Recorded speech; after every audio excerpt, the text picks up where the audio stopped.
Good morning, friends. Today we'll be reviewing what we learned from last class, and we will also be learning about Native Americans. During the westward expansion of the United States, Native Americans already lived in the area settlers were moving to.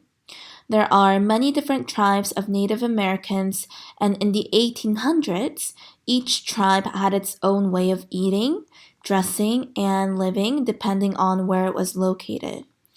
Different geographical regions influence different lifestyles, so even today, each Native American group has its own distinctive culture.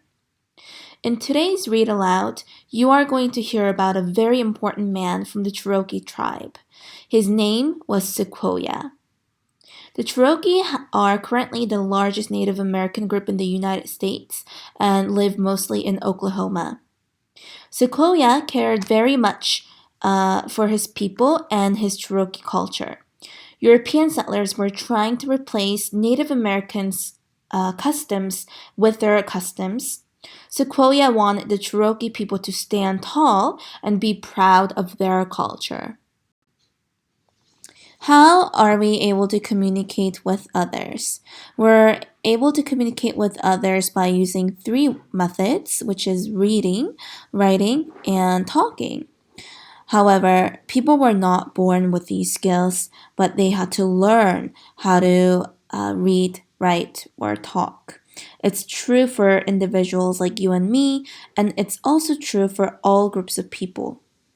In the 1800s, the Cherokee people had a spoken language they used to communicate, but they did not have a written language for reading and writing. The Cherokee were Native Americans who lived in now the southeastern United States. There were Cherokee settlements in Georgia, Tennessee, and the Carolinas. The Cherokee people had many folk tales that had been told and retold for many generations. But none of these tales had ever been written down because the Cherokee kept and passed down meaningful information orally or by talking. That changed because of the hard work and dedication of a Cherokee man named Sequoyah. Sequoyah was born in Tennessee. He grew up with his Cherokee family, speaking the Cherokee language. But Sequoyah, who was a farmer and a silversmith, also spent a lot of time interacting with the white settlers who were living near the Cherokee lands. Sequoyah believed that having a written language could make the Cherokee people even stronger. In 1809, he began to think about developing a writing system for his native language.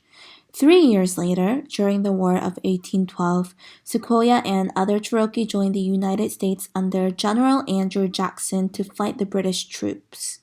There, Sequoyah observed how the U.S. Army officers sent and received messages. The idea of developing a written language was not new to him, but Sequoyah saw how useful reading and writing was when the officers needed to communicate. The Cherokee called the letters that the officers sent each other talking leaves. Sequoyah had seen how helpful they were for the soldiers. He was convinced it would be good if the Cherokee people could use talking leaves too.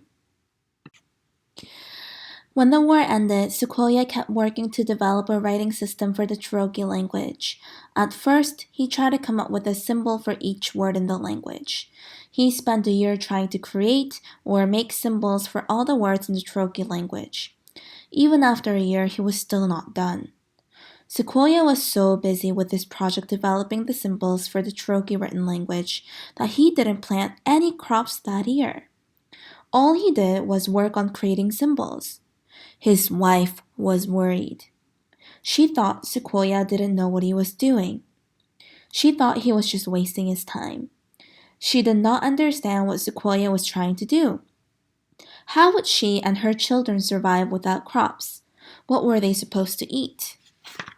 Some historians have recorded that after a while, Sequoyah's wife was so upset that she gathered up all of Sequoyah's work and burned it. Others have said that his fellow Cherokee destroyed the symbols because they thought they would bring their people bad luck. Either way, Sequoyah's work went up in smoke. This was a heavy blow for Sequoyah, but in a way it was a good thing. It was good because Sequoyah realized that approach, or the way that he had chosen to create the symbols, was not the best one. It is possible to make a writing system in which there is a different symbol for each word in the language.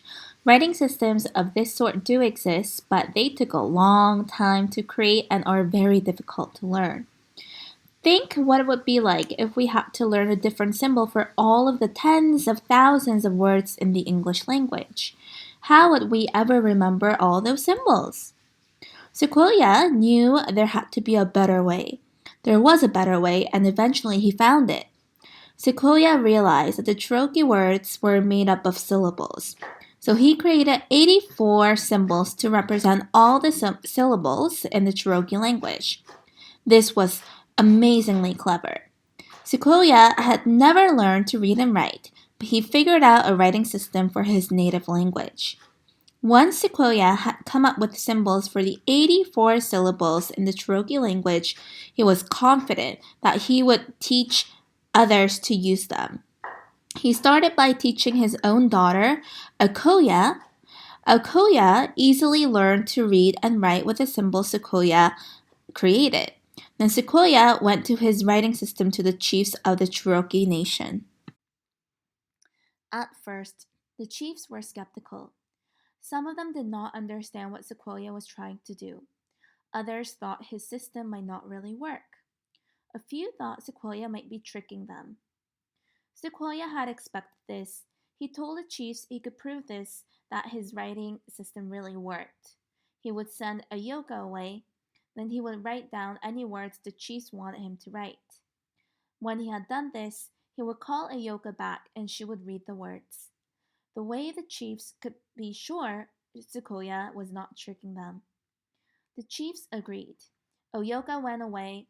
One of the chiefs spoke some words in the Cherokee language. Sequoyah wrote down what he had said using his syllable symbols. Then they sent for Ayoka. When she returned, she read the words Sequoyah had written. The chiefs were impressed, but they were not convinced. They tried the same test a few more times, using different words each time. The chiefs had Sequoyah write the symbols and then called Ayoka in to read them. Then the chiefs had Ayoka write the symbols and call Sequoyah in to read them. Finally, the chiefs concluded that Sequoyah's writing system really worked. After all of his hard work, Sequoyah's writing system was accepted.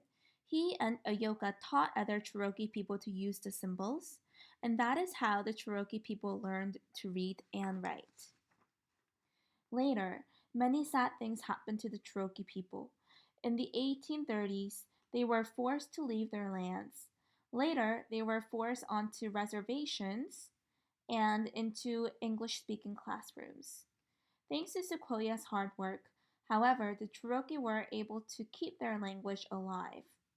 Even today, almost 200 years later, the Cherokee language is written with symbols developed by Sequoyah. Sequoyah is remembered and honored as the man who taught his people to read and write. However, he is not only honored by the Cherokee people, he is considered to be a national hero too. There is a statue of Sequoyah in the U.S. Capitol building, and it is believed that the tall, strong sequoia trees that grow in California may have been named to honor the man who allowed his people to stand a little taller too.